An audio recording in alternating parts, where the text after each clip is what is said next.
galera, tudo bem? Bem-vindos a mais uma videoaula e hoje vamos dar continuidade ao que nós estamos vendo ao longo do bimestre, tudo bem? Pega lá o livro na página 17. A gente tem aqui hoje a telenovela e depois de toda essa evolução a gente chegou nas famosas telinhas, não é mesmo? Então vamos lá começar e me digam o que vocês acharam do último vídeo, essa pegada totalmente diferenciada, não é mesmo? Deixei um podcast bem bacana para vocês se sentirem aí imersos nessa questão do rádio. Então não esquece de dizer aqui pra mim o que vocês acharam. Então vamos lá pra telinha.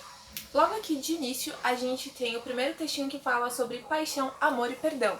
E a gente vai falar sobre a famosa novela Avenida Brasil. Vou admitir que eu não assisti Avenida Brasil, mas eu vi alguns trechos na época que ela passava, porque alguns familiares gostavam de assistir a novela, e eu sei que fala sobre o lance da Carminha e da Rita, né, o Tufão, e tem todos esses personagens. E aqui o que a gente tem dessa primeira novela? Primeiro nós temos o autor da novela, que é nada mais nada menos que João Emanuel Cordeiro, e nós temos uma foto dele aqui, que é a fotinho número 3, tudo bem? João Emanuel Cordeiro escreveu essa novela e escreveu umas outras, teve outras participações também. E a primeira novela que ele escreveu foi Da Cor do Pecado, que é aquela com a Thaís Araújo e o Reinaldo Giannichini, se não me engano. Aqui na Avenida Brasil a gente tem alguns atores de renome, por exemplo, o Adriano Esteves, que faz a Carminha, a Débora Falabella, que faz a Rita, Murilo Benício, que faz o Tufão, temos o Cauã Raymond, Marcelo Novaes, que deram vidas aos personagens que estão ali presentes na trama, que eram os personagens centrais da trama, tudo bem?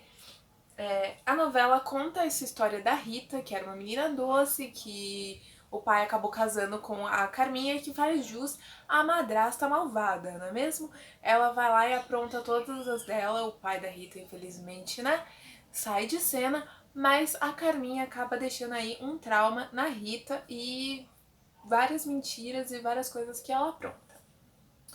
Essas novelas aí já são mais recentes, né? E existem umas tramas e toda uma questão de dramaturgia na hora de preparar uma novela e um roteiro. Por quê? Primeiro nós temos que cuidar de partes como ambiente, nós temos que cuidar de roteiros, nós temos que cuidar de falas e localidades. Então não é só projetar alguma coisa e esperar que ela fique pronta, certo? Então, vocês leem um textinho aqui que fala um pouquinho sobre a Avenida Brasil. Eu dei uma resumida, uma sintetizada nisso daí, mas, resumindo, é uma novela que caiu no gosto dos brasileiros, e principalmente aquela música que fica...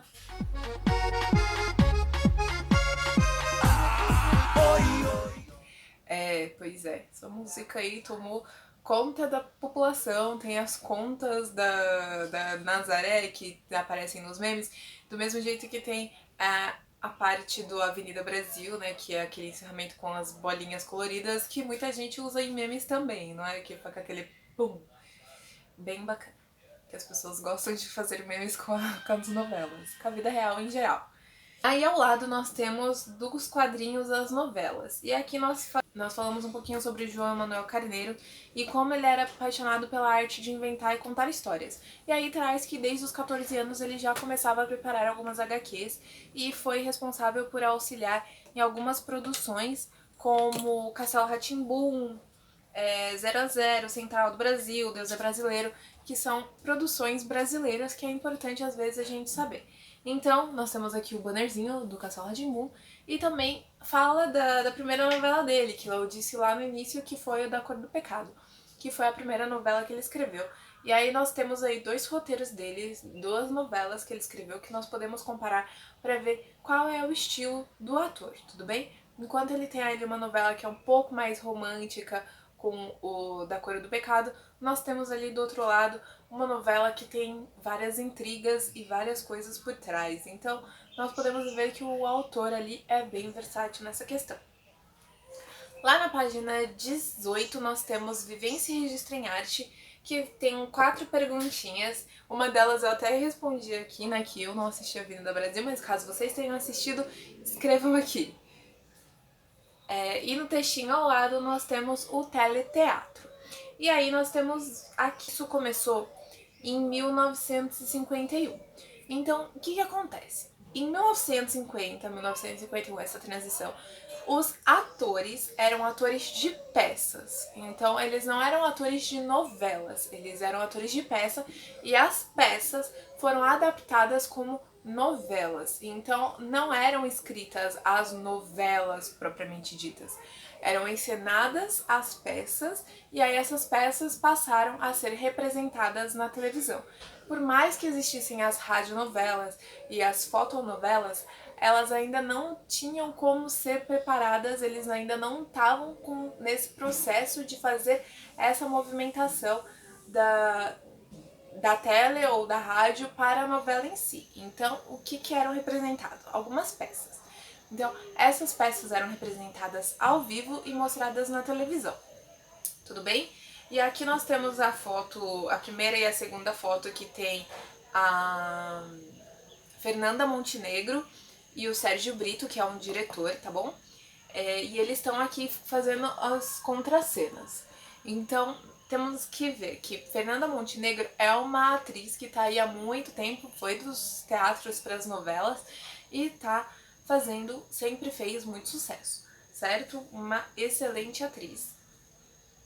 E aqui nós temos toda essa evolução com o Grande Teatro Tupi, que também enfrentou bastante dificuldades com essas transições e essas apresentações na televisão, tudo bem? Lembrando que essa transição foi muito confusa para muita gente. E lembrando que não eram todas as pessoas que tinham acesso às televisões. Então, era uma coisa ainda que as pessoas estavam começando a descobrir e as pessoas que produziam esse tipo de conteúdo estavam começando a descobrir como eles são feitos, tudo bem? Lembrando que as primeiras apresentações desses atores, né, desses artistas, eram ao vivo. Já na página 19, a gente tem a história da televisão mesmo, que é uma lenta evolução. O que a gente tem, galera? Hoje a gente pode olhar, tipo, pra cima num quarto e ter uma televisão. Ou a gente chega na nossa sala e tem uma televisão. E as televisões são muito avançadas. Desde as TVs de plasma, até as TVs de LED, até as TVs Smart. E antes não. Antes a gente tinha aquela TV que era uma caixa. Uma TV que é um tubo, basicamente. Eu não sei se vocês já viram na casa de vocês. Mas as TVs zonas tubo eram uma febre, porque ela era imensa, pesada e as pessoas lutavam muito para ter uma dessas em suas casas. Mas nem sempre foi assim. Existiram os televisores menorzinhos também, mas isso foi uma lenta evolução. Para vocês terem noção, se a gente pensar nos Jogos Olímpicos na Alemanha em 1936, as pessoas se juntavam em alguns lugares para conseguir assistir televisão, porque não era todo mundo que tinha. Então, para eles conseguirem assistir os Jogos Olímpicos, eles se reuniam em alguns lugares. Por exemplo, tem bares que até hoje tem as televisões e as pessoas se reúnem para assistir os jogos. Então isso meio que virou uma tradição, as pessoas assistirem todas juntas para comentarem, para vibrarem e toda aquela energia que tem muita gente que ainda vai atrás. Mas se vocês pensarem que em 1936 as pessoas se reuniam para assistir televisão e que em um ano antes, em 1935, existiam apenas 11 televisores no país, 11 televisores na Alemanha, é um salto muito grande, certo? Então nós temos que pensar que em 1936, um pouco antes da Segunda Guerra Mundial, poucas pessoas tinham acesso a televisores. O que ficou muito popular na Segunda Guerra Mundial. A partir da Segunda Guerra Mundial, as pessoas realmente conseguiram ter mais acesso aos televisores, que aí começaram a ser produzidos de uma forma um pouco mais massiva, mas isso não quer dizer que eram baratos, tudo bem? Mas aí foi onde os televisores começaram a se popularizar, dado ao avanço da tecnologia. E também dada as indústrias que precisavam se reerguer pós-guerra. Então, após a Segunda Guerra Mundial, a tecnologia já estava um pouco mais avançada e as pessoas que estavam nessa indústria precisavam se reerguer. Então, o que aconteceu? As televisões ficaram um pouco mais populares, os preços um pouco mais acessíveis. Lembrando que estamos vindo de um pós-guerra e as pessoas precisavam se reerguer. Então, é uma situação muito complicado. É diferente de uma pós-pandemia, por exemplo, que as pessoas realmente precisam se erguer, mas nem todo mundo tá abaixando os preços de uma forma exorbitante. E aí, a partir da década de 50, as TVs ficaram mais acessíveis conforme também o avanço da tecnologia, e aí nós estamos falando de 36, de 45 e de 50, basicamente essa linha do tempo, sabe? Para nos anos 50 elas ficarem mais acessíveis e as programações ficarem um pouco mais variadas. Então, a partir daí, a gente começa a ter canais diferentes e programações diferentes, tudo bem? E aí, chegando hoje, nos famosos anos 2000, né, vamos colocar como 2000, a gente conseguiu ter mais acesso, mais interatividade e mais opções. Se a gente pensar em 2020, então, a gente tem até as smarts que a gente consegue interagir e acessar aplicativos através delas. Então, esse salto que a tecnologia deu foi imensa e cada vez mais vai essa tecnologia entrando e fazendo com que as coisas avancem mais. Hoje em dia a gente tem televisão até nos nossos celulares, então é um grande avanço. Aqui nós temos a página 20, que tem imagens da telinha nessa vivência e registro em arte, tá? Que vocês não vão precisar fazer. Pois é, não vão precisar fazer porque essa daqui é uma pesquisa e eu não achei que essa pesquisa fosse tão significativa agora nesse momento porque vocês não têm como fazer debates e os debates nesse momento são bem importantes.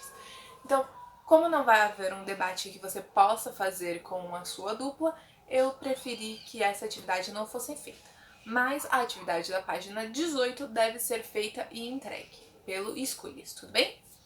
Por hoje nós vamos parar por aqui, porque a próxima coisa que a gente vai ver é a telenovela brasileira e em breve vamos entrar no assunto da nossa atividade contínua, tudo bem? Então, por hoje é só, galera. Espero que todos estejam bem, espero que todos fiquem bem.